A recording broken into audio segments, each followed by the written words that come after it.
vamos a sumergirnos en una de las etapas más complejas y largas de la historia reciente de España, los casi 40 años de gobierno de Francisco Franco. Fue una época llena de contradicciones, que llevó al país del aislamiento más profundo a un milagro económico y de una represión férrea a un cambio social imparable.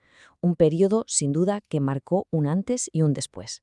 Para desgranar todo esto, vamos a seguir un orden cronológico, viendo 5 fases clave que nos ayudarán a entender cómo nació, evolucionó y finalmente se derrumbó el franquismo. Pero antes de empezar, echemos un vistazo a este esquema.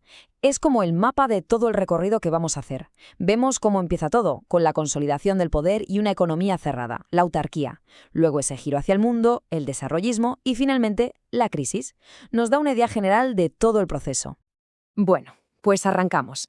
Nos situamos justo al final de la Guerra Civil, en 1939. El bando vencedor tiene un objetivo clarísimo: construir su nuevo Estado y consolidar un poder que fuera absoluto. Los primeros años fueron sobre todo para asentar ese control total. ¿Y cómo se hizo? Pues, por un lado, con una serie de leyes fundamentales que daban forma al régimen y, por otro, con una represión durísima contra los vencidos. A ver, ¿en qué se apoyaba todo esto?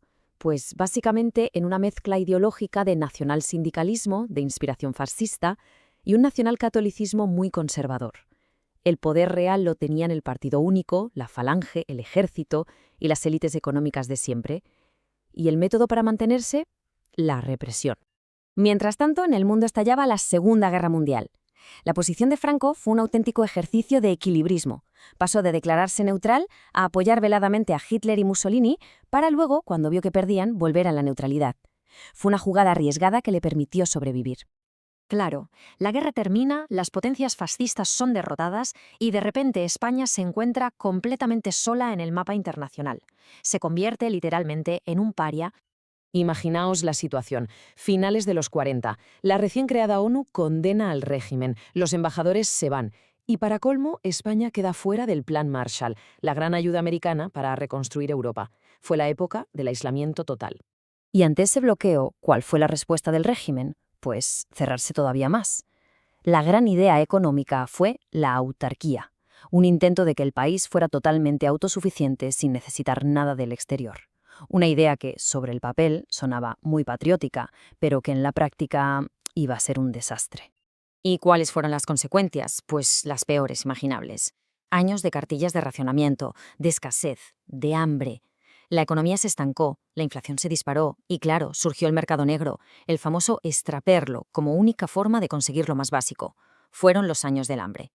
Pero entonces, cuando la situación parecía insostenible, algo cambió por completo las reglas del juego a nivel mundial: la Guerra Fría. Y esto, para el régimen de Franco, fue un auténtico salvavidas. De repente, el anticomunismo feroz de Franco se convirtió en un valor estratégico para Occidente, especialmente para Estados Unidos. Y así, en los años 50, la historia da un vuelco de 180 grados. O sea, fijaos en el cambio tan brutal. En menos de una década, España pasa de ser el apestado internacional a firmar acuerdos con el Vaticano y Estados Unidos y a ser admitida en la ONU. Se abandona la autarquía y se empieza a liberalizar la economía. ¿Y quiénes fueron los arquitectos de este giro? Pues ya no eran los falangistas de la vieja guardia, fue una nueva generación de ministros, los llamados tecnócratas. Gente con un perfil más técnico que ideológico, cuyo principal objetivo era modernizar la economía española y hacerla crecer.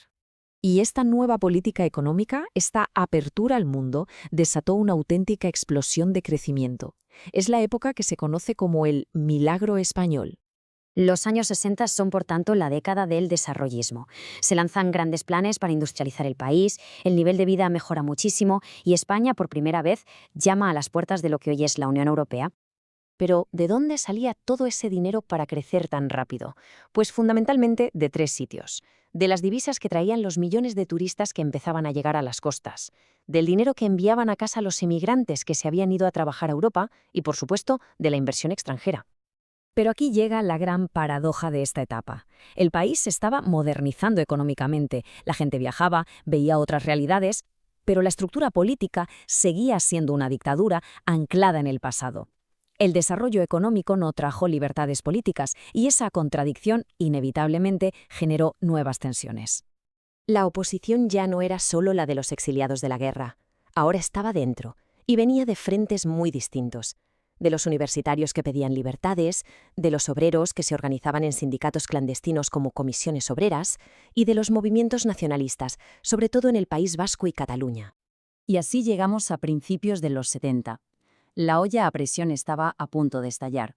La contradicción entre una sociedad cada vez más moderna y un sistema político totalmente arcaico ya era insostenible. Entramos en la crisis final del régimen. Los últimos años del franquismo son una auténtica agonía, un tiempo de enorme tensión. Y todo se precipita a partir de un suceso que lo cambió absolutamente todo. El 20 de diciembre de 1973, ETA asesina en Madrid al almirante Carrero Blanco, a quien Franco acababa de nombrar presidente del gobierno. Él era la pieza clave para asegurar que el régimen continuara después de la muerte del dictador. Su asesinato fue un golpe mortal para el futuro del franquismo. Y es muy irónico, porque Franco siempre presumía de haberlo dejado todo atado y bien atado para después de su muerte, pero los hechos demostraron que el sistema que había construido dependía por completo de su figura, y que sin él, o sin un sucesor fuerte, todo se venía abajo. Finalmente, el 20 de noviembre de 1975, Francisco Franco muere.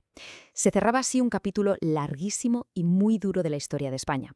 Pero al mismo tiempo se abría una pregunta gigantesca y llena de incertidumbre. Después de 40 años de dictadura, ¿cómo se empieza a construir una democracia desde cero?